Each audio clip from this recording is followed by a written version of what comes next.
How to create new Gmail account on Gmail. In this video, I'll show you how to create new Gmail account on Gmail. So to get started, go ahead and open the Gmail app on your device and then go ahead and click on your profile icon, which you'll find at the top right of your screen. So under your profile, you'll be able to find an option to add a new account to your device. So go ahead and click on your profile first and then click on add another account from here, and that will take you into this section. So go ahead and select Google from here. Now on this page, go ahead and click on create an account and then select the type of account that you want to create. Now in here, you need to provide your first name and last name.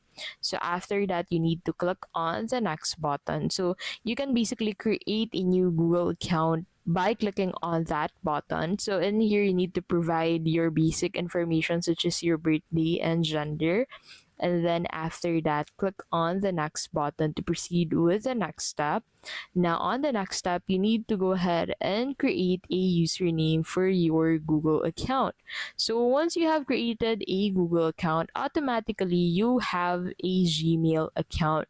So you need to select a unique username to be able to successfully create your account and then create a password for your account. So make sure that you take note of that password or save that on your password manager, and then click on next, and then in here click on save, and then click on that next button to set up your new Google account. So a new Google account means a new Gmail account, and that is how you can basically create a new Gmail on Gmail.